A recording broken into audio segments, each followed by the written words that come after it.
अस्सलाम वालेकुम। आज के लेक्चर में हम हेड्स ऑफ अकाउंट्स को डिटेल में कॉन्सेप्चुअल फॉर्मेट में डिस्कस करेंगे। तो सबसे पहले हम हेड्स ऑफ अकाउंट्स को डिफाइन कर लेते हैं। बच्चे बेसिकली क्या होता है कि जब भी किसी बिजनेस में कोई भी ट्रांजैक्शन या कोई भी इवेंट होता है तो इस इवेंट या उस ट्रांजैक्शन को रिकॉर्ड करने के लिए हमें एक प्रॉपर हेड की एक हेडिंग की जरूरत पड़ती है जिसके अंडर हम उसको रिकॉर्ड कर सकें। तो वो तमाम हेडिंग्स या वो तमाम हेड्स जिसमें उन ट्रांजैक्शंस या इवेंट्स को रिकॉर्ड किया जाता है उनको कलेक्टिवली हेड्स ऑफ अकाउंट्स बोलते हैं। हेड्स ऑफ अकाउंट्स नॉर्मली 5 तरह के होते हैं। इनके नाम कुछ इस तरह से हैं: assets, expense, liabilities, capital and revenue. तो सबसे पहले बारी हम इनको डिफाइन कर लेते हैं। तो सबसे पहले हम एसेट्स को देखते हैं कि एसेट्स जो है वो क्या होती हैं। ट्रेडिशनल अप्रोच या ट्रेडिशनल डेफिनेशन ये है कि जो बिजनेस की प्रॉपर्टी होती है, जो बिजनेस के पोजेशंस में चीजें होती हैं या जो बिजनेस की बिलोंगिंग्स होती हैं उनको बिजनेस के एसेट्स कहा जाता है।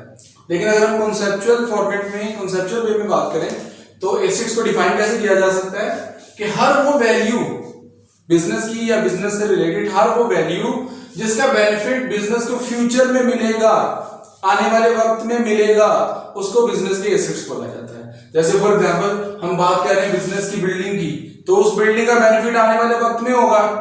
उस बिल्डिंग के अंदर फर्नीचर पड़ा हुआ है, स्टॉक है, मशीनरी है, कैश पड़ा हुआ है, आपके पास बैंक में बैलेंस पड़ा हुआ है।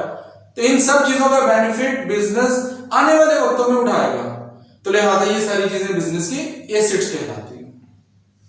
उसके बाद नेक्स्ट हमारे पास एक्सपेंस।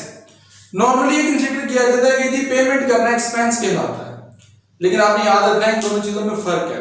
पेमेंट करना एक्सपेंस नहीं कहलाता, बेनिफिट लेना एक्सपेंस कहलाता है। तो अगर हम इसको कंसेप्चुअल वे में देखें तो एक्सपेंस को कैसे डिफाइन किया जा सकता है कि हर वो वैल्यू जिसका बेनिफिट बिजनेस ऑलरेडी ले चुका है, ऑलरेडी टेकन, हर वो वैल्यू जिसका बेनिफिट बिजनेस ऑलरेडी ले चुका है उसको एक्सपेंस कहते हैं।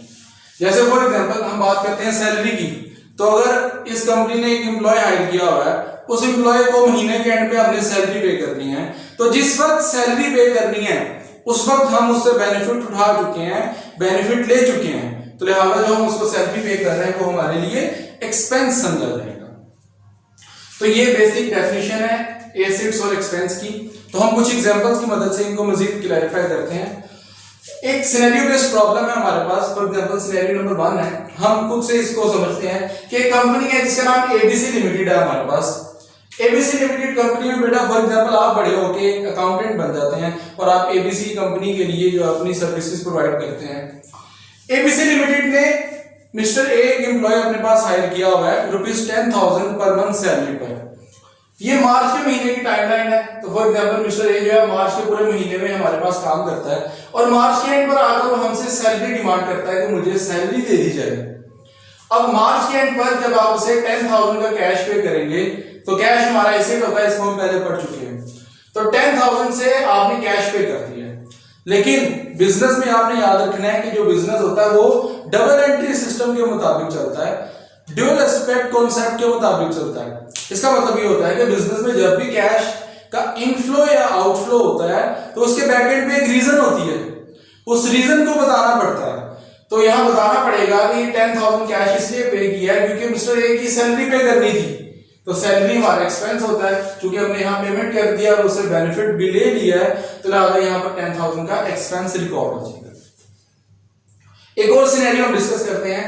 For example ABC limited company है और बेटा आप उस कंपनी के अकाउंटेंट हैं। कंपनी ने जो है वो मिस्टर ए के एम्प्लॉय 10,000 पर मंथ पर हायर किया हुआ है।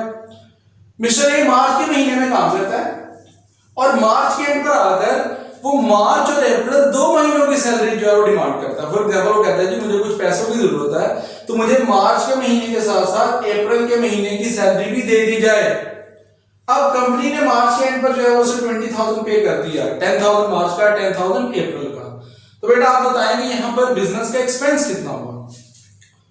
कैश तो 20,000 पे किया। अब अगर आप यहां इसको ऐसे समझेंगे कि पेमेंट करना एक्सपेंस कहलाता है, तो पेमेंट तो हमने 20,000 की की है, लेकिन बेटा आपने याद रखना है कि 20,000 पेमेंट जो हमने की है ये एक्सपेंस नहीं है सारा। एक्सपेंस कैसे डिफाइन हुआ? जिसका बेनिफिट हम ले चुके हैं। तो इस 20,000 में से 10,000 की जो सैलरी है मार्च के महीने की, हमने सिर्फ उसका बेनिफिट लिया है, तो उसको हम यहां पर एक्सपेंस ट्रीट करेंगे। और बाकी का जो 10,000 है जो हमने एडवांस में पे कर दिया है, इसके अगेंस्ट हमने बेनिफिट फ्यूचर में लेना है। तो हमने यहां भी पढ़ा है कि जिस वैल्यू का बेनिफिट बिजनेस फ्यूचर में ले उसको बिजनेस के एसेट्स कहा जाता है। तो लिहाजा इस 10,000 को हम यहाँ एसेट लिखेंगे और इसका अकाउंट प्रीपेड सैलरी के नाम से आएगा। प्रीपेड का मतलब होता है पेड इन एडवांस। उसके बाद हम सिनेरियो नंबर 3 को डिस्कस करते हैं। सिनेरियो नंबर 3 में फॉर एग्जांपल वही मिस्टर ए एम्प्लॉय है एबीसी लिमिटेड कंपनी का और बच्चे आप उस कंपनी के अकाउंटेंट है। Mister A ₹10,000 per month salary पर काम कर रहा है हमारे पास। मार्च का महीना है, ये मार्च के महीने की टाइमलाइन है। तो मिस्टर ए मार्च के एंड पर आकर कंपनी से अपनी सैलरी डिमांड करता है। अब कंपनी मार्च के एंड पे आके कहती है कि अभी हमारे पास पैसे नहीं है, आप बाद में आइएगा और पैसे ले लीजिएगा नेक्स्ट मंथ में। तो बेटा बताएं यहां पर क्या कंपनी का एक्सपेंस हुआ कि नहीं हुआ? हालांकि यहां पर कैश तो नहीं पे किया, लेकिन आपने याद रखना है कि पेमेंट करना या ना करना एक्सपेंस का उससे कोई ताल्लुक नहीं है। इसीलिए आपने यहां पर एक स्टेटमेंट लिखवा दिया है कि it does not matter whether payment has been made और नॉट। एक्सपेंस का इस बात से कोई ताल्लुक नहीं है कि पेमेंट हुई है या नहीं हुई। अगर आपने बेनिफिट ले लिया तो आपका एक्सपेंस हो गया, पेमेंट बचे बाद में भी होती रहेगी।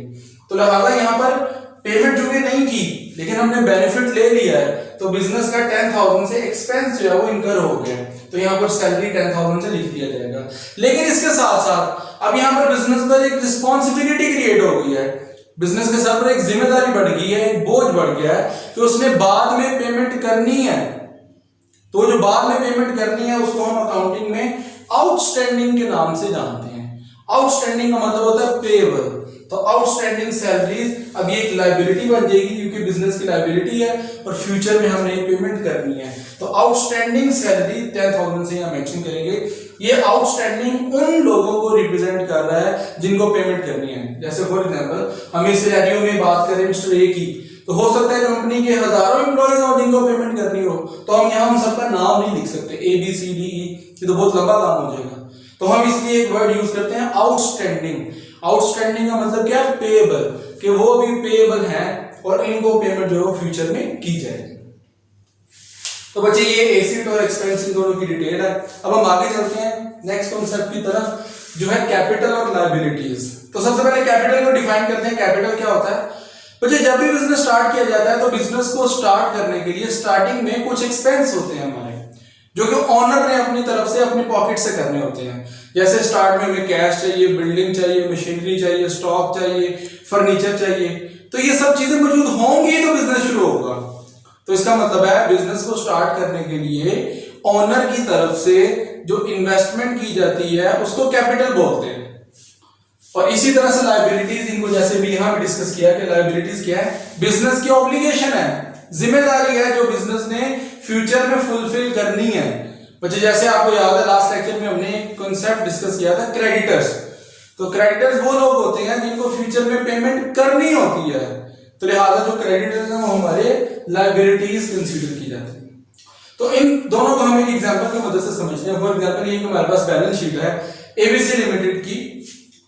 ये इसकी एसेट साइड है जिसमें फॉर एग्जांपल ओनर ने स्टार्ट में कैश इन्वेस्ट किया 10 लाख रुपए से और बिल्डिंग इन्वेस्ट किया 30 लाख से।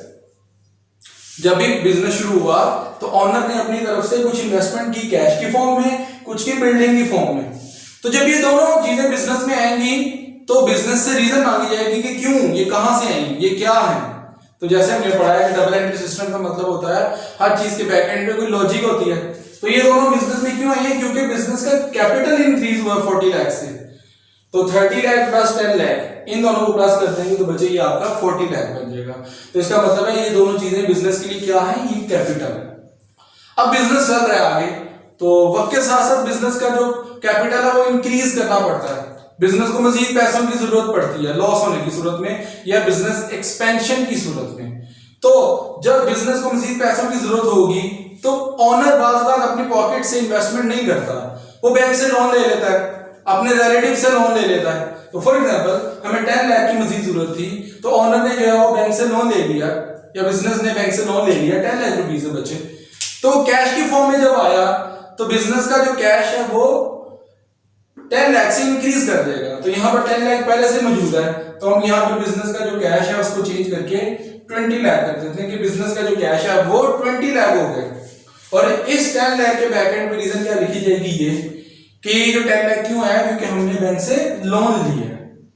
अब अगर हम बैलेंस शीट की दोनों साइड्स का टोटल करें तो 50 लाख यहां बन जाएगा और 50 लाख यहां बन जाएगा। अब हम कंसेप्चुअली डिफाइन करने लगे हैं कि कैपिटल क्या होता है।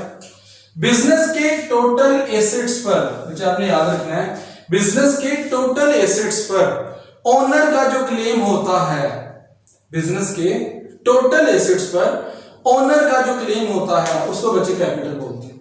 जैसे कि यहां लिखा होगा claim of owner in the total assets of business. तो बिजनेस के टोटल एसेट्स 50 लाख के हैं, इन पर ओनर का क्लेम 40 लाख का है, 30 लाख बिल्डिंग की फॉर्म में और 10 लाख कैश की फॉर्म में।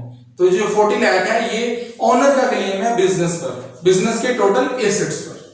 इसी तरह से लायबिलिटीज क्या होती हैं कि बिजनेस के टोटल एसेट्स पर आउटसाइडर्स का जो क्लेम होता है बच्चे उसको लायबिलिटीज बोलते हैं। जैसे यहां लिखा हुआ है क्लेम ऑफ आउटसाइडर्स। अभी जो बैंक है ये थर्ड पार्टी है, हमारे लिए आउटसाइडर है, तो बैंक को जो भी पेमेंट करनी है वो हमारे लिए क्या कहलाएगी, थर्ड पार्टी पेमेंट कहलाएगी, आउटसाइडर्स की पेमेंट कहलाएगी। तो claim of outsiders in the total assets of business. तो 50 लाख की जो एसेट्स हैं इनमें 10 लाख तक क्लेम जो है वो आउटसाइडर यानी कि बैंक का है, तो उस 10 लाख को हम यहां पर क्या बोलेंगे, लायबिलिटीज। तो बच्चे बात इसको कंक्लूड कर रहे हैं इस तरह से कि बिजनेस के टोटल एसेट्स को आपने देखना है, उस पर जो ओनर का क्लेम होगा, क्लेम का मतलब यहां राइट, हक, हिस्सा। तो बिजनेस के टोटल एसेट्स पर ओनर का राइट जो है वो कैपिटल कहलाता है और बिजनेस के टोटल एसेट्स पर आउटसाइडर्स का राइट जो है वो लायबिलिटीज।